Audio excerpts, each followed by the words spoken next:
Hello, and welcome back to From the Therapy Room Psychology of Mind and Body. I'm Jyoti, and I'm a clinical counseling psychologist and a psychotherapist. I'm really glad that you're here, and you're welcome to follow this space and stay connected. This is a space where we gently explore the inner landscape of human mind, where psychology meets lived experiences, and where the story we carry inside finally find language. In this podcast, we explore the psychology behind everyday emotional experiences, the things we often struggle to understand within ourselves, but feel very deeply in our day to day life. At times, we feel a kind of tiredness that doesn't come from doing too much. It comes from holding too much inside, from constantly monitoring yourself, adjusting your reactions, softening your truth, and from being aware all the time of how you're coming across. And somewhere along the way, you stopped asking, "What am I feeling?" and started asking, "Am I coming across okay?" And that shift is very subtle, but it changes everything because now you are no longer living from within yourself. You're living in the response to how you might be perceived. And over time, that creates a very quite kind of disconnection. Not loud, not dramatic, just a slow drifting away from your inner world. So today, I don't want you to rush into solutions. I want you to sit with yourself in this space and gently understand what happens inside us when we feel like we always have to be okay. Maybe you are someone who people describe as strong or calm, or someone who handles things very well. And a part of you feel proud of that, but another part feels a little tired of always being that person. Let's try to understand where this really begins. A child is not born with the idea that emotions are a problem. A child is emotion. They cry when they feel, they reach when they need, they protest when something doesn't feel right. But what shapes them is not their emotion, it's the response they receive. If the environment can hold their emotions, they develop something very important, an inner sense that says, "I can feel anything and I will still be okay." But if the environment cannot hold it, if there is discomfort or withdrawal or irritation, unpredictability, then the child begins to reorganize themselves, not consciously but instinctively. They begin to scan what version of me keeps connection intact, and slowly a pattern forms. I will not be too emotional. I will not be too needy. I will not be too much. This is not weakness, this is intelligence, I'll say. It's the psyche trying to preserve connection, but the cost is quiet because in learning how to stay connected, you also begin to disconnect from parts of yourself. Inside many people who feel this pressure, there is not just one self, there are layers. There is outer self and there is emotional self, inner emotional self. The outer self is the one that is composed, functional, reasonable, and then there is this inner emotional self, the one that is still feels deeply but has learned not to interrupt. Over time, these two parts stop communicating. And this creates what feel like I don't even know why I feel anymore. This is not a confusion, it's a disconnection. And the mind tries to compensate. It becomes more analytical, more controlled, more self controlling, more self monitoring. But analysis cannot replace feeling.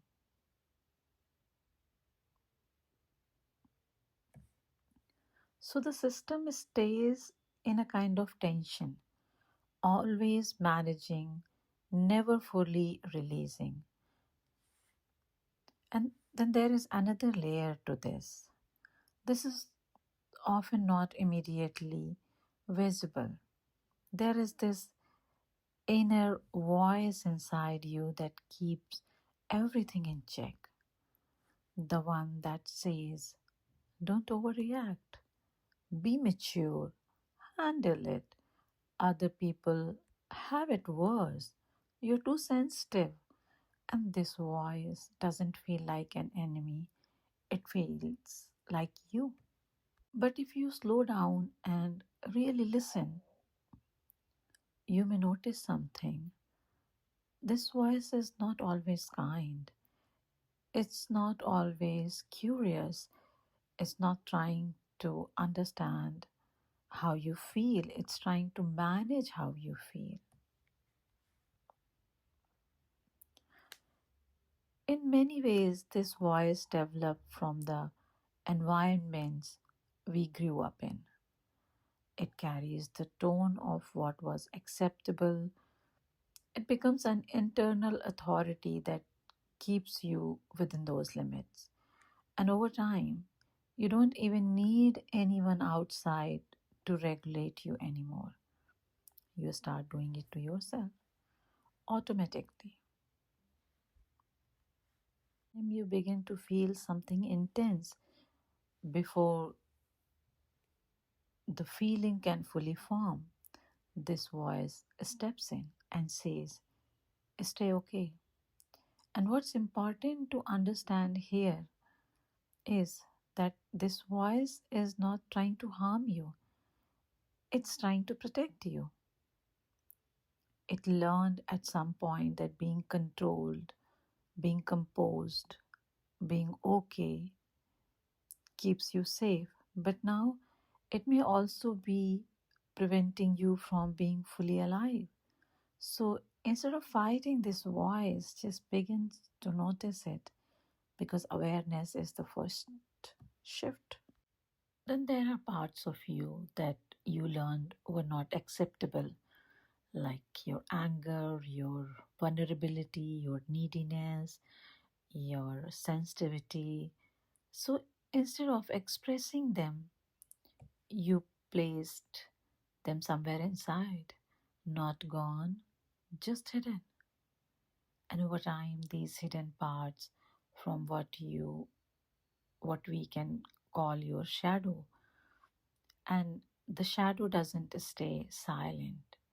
It finds indirect ways to express itself in sudden irritation, in emotional withdrawal, in feeling misunderstood, in attracting a relationship where your needs remain unseen. Not because you're choosing it consciously, but because something inside you is still waiting to be acknowledged.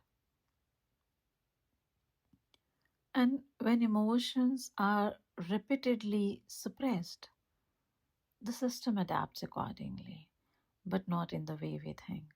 It doesn't just reduce pain, it reduces somehow everything. And this is why many people say, I'm not very emotional. I don't react much, or I'm a very practical person. But underneath that, there is often a nervous system that has learned it is safer to feel less. This can show up as emotional flatness, difficulty accessing tears, and feeling distant even in important moments, and a sense of going through life rather than living it. And sometimes this is mistaken for a strength, but often it is a protection. So, when emotions are not allowed to move through us, they just don't stay in the mind. They begin to show up in the body, and sometimes in a very subtle manner, sometimes in ways we don't immediately connect. You might notice a tightness in your chest without knowing why, or a constant fatigue even when you have rested, or there's a headache, or some sort of digestive discomfort, some sort of body heaviness, or a feeling of restlessness that you can't quite explain.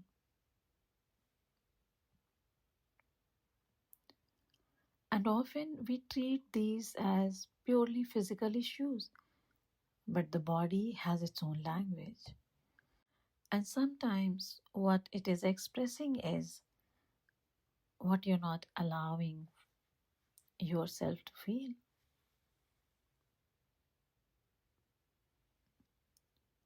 Because emotions are not just thoughts, they are physiological experiences. They are meant to move, they are meant to rise, they are meant to peak and to settle. But when the cycle is interrupted, the energy stays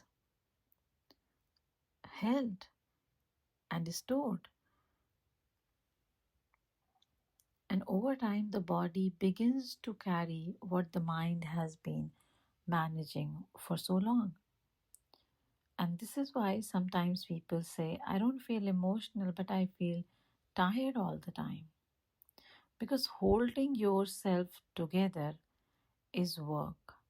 It's a constant work, and the body feels that effort. So, one small shift is here. Instead of asking, what's wrong with me? You begin asking, what might my body be holding that I haven't been able to feel yet? And again, you don't need immediate answers, just the question itself, which opens a different kind of listening. I remember sitting with someone who said, I don't think that I feel deeply like others do. And we didn't challenge that. We just stayed curious. Over weeks, something shifted. One day she paused mid sentence and said quietly, I think I do feel. I just don't let myself stay there. And that's the difference. It's not the absence of feeling, it's the absence of permission. And this kind of things, they really shape our life. I mean, this pressure to be okay, what we are talking about today, begin to shape your entire way of living. You begin someone who anticipates others' needs before your own. You avoid conflicts even when something matters deeply, and you feel responsible for emotional harmony, and or you struggle with guilt when choosing yourself. Keeps going even when your body is asking you to stop. And gradually you stop recognizing your own limits because you have been trained to override them.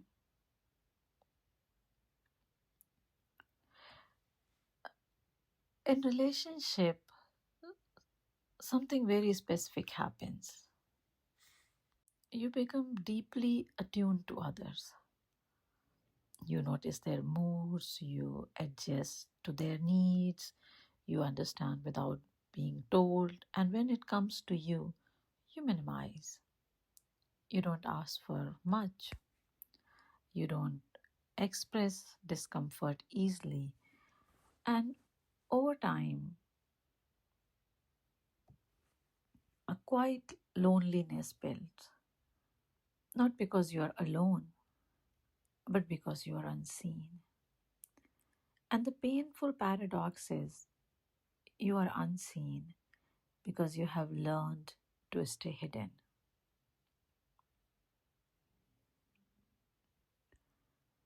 There is something else happens very quietly. When you're used to being the one who is always okay, you often find yourself in relationships where the role continues, not intentionally, not consciously, but almost naturally. You may find yourself with people who rely on you emotionally, but don't always check in on you, or people who are comfortable receiving but not as comfortable holding your vulnerability. And this can feel confusing. I can totally understand it. Because on the surface, everything seems fine. There is no major conflict, uh, no obvious harm, but something feels one sided. And this is not about blaming others, it's about understanding a pattern. When you don't express your needs clearly, people assume there are none. When you don't show your discomfort, people assume you're comfortable. And slowly, you become known as someone who is always okay. And then that becomes the only way people relate to you. I can understand how difficult this is. Yeah. So the shift here is not about changing people immediately, it's about allowing yourself to be seen differently, even in small ways. Because relationships don't just respond to who we are, they respond to what we reveal. Let's try to understand this from a deeper human conflict kind of perspective. Because at the heart of all this is a very human conflict, the need to belong and the need to be authentic. And when these two feelings like they are in conflict, most of us choose belonging. We choose to stay acceptable even if it means not feeling fully real or fully to ourselves.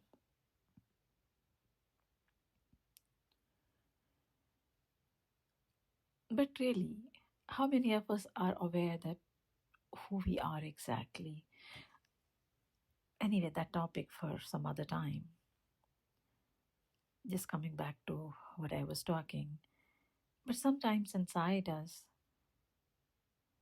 I mean, what I was saying, that we choose to stay acceptable, even if it means not fully being real. But something inside us doesn't settle for that forever. There is always a quiet pull towards truth, towards the wholeness, towards being seen as we are. And that tension you feel sometimes, that discomfort, that's not dysfunction, that's the psyche asking for integration. Change here is not dramatic, it is almost invisible. It begins with awareness. Just once a day, pause, and instead of asking, what should I feel? Ask, what is already there that I haven't been noticing? And don't rush, because your system is not used to being asked this question. Even silence is a response. Try to stay with it.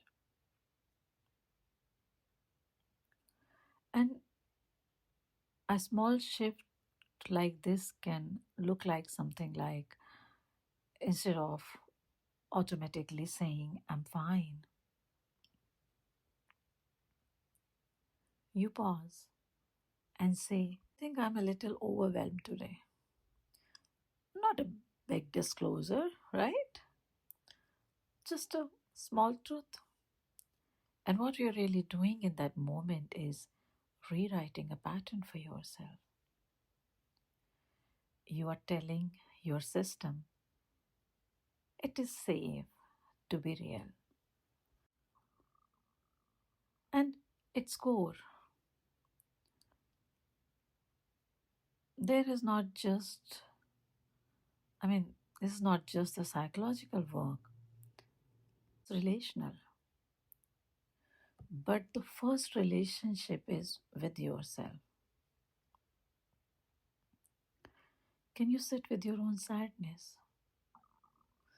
without trying to fix it? Can you stay with your discomfort without judging it? Or can you allow yourself to feel without immediately translating it into something logical?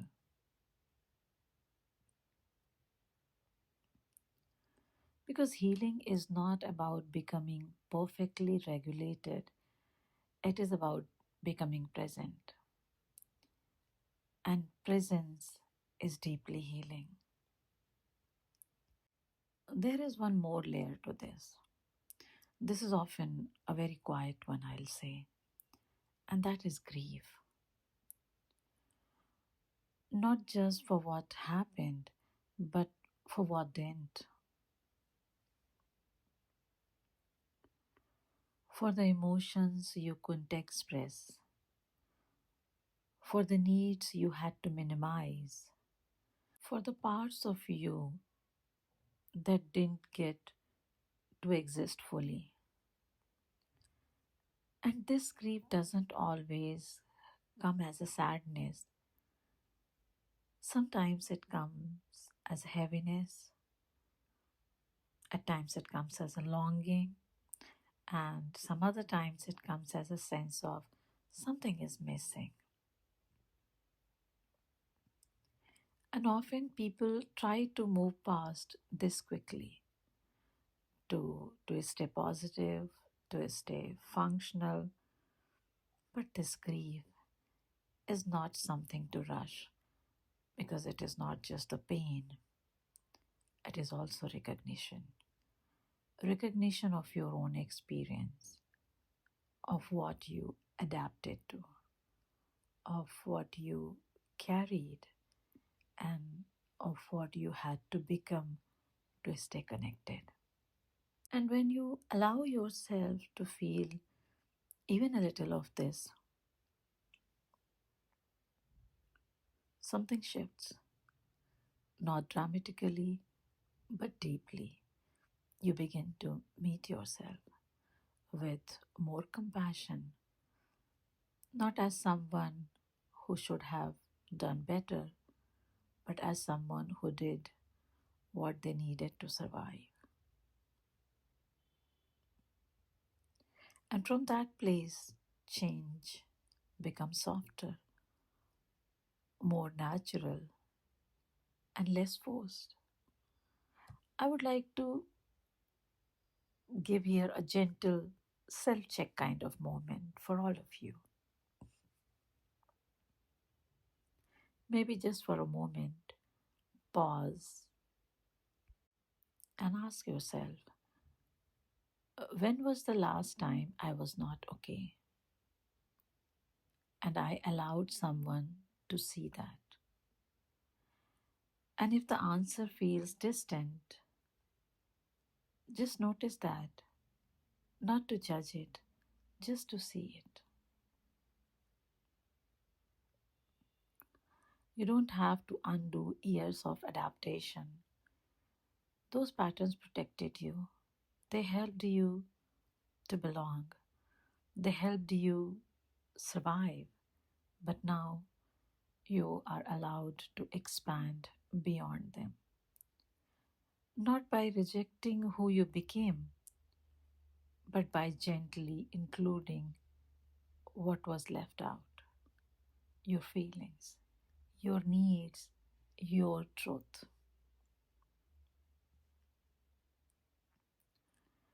You were never meant to be okay all the time. You were meant to be human, to feel deeply, to fluctuate,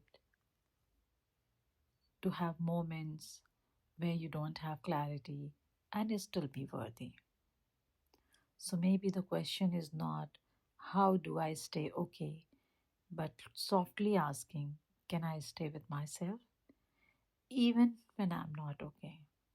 Because that is where wholeness begins, not in perfection, but in presence. As according to Carl Rogers, the curious paradox is, when I accept myself just as I am, then I can change. So you don't have to share this with anyone immediately. You don't have to explain yourself. But maybe today, you can stop explaining your feelings to yourself. Thank you for spending this time with me today. This has been from the therapy room, psychology of mind and body. If this resonated with you, you can share what you felt or noticed in the comments. I would love to hear your reflections. And please do follow and subscribe to stay connected with such deep and meaningful connections. And feel free to share it with someone who might need to hear it. So these spaces of reflection can continue to be a part of your journey. Until next time, take care of your mind, your body, and the quiet spaces within you. See you next time in from the therapy room. I'll be sitting just next to you.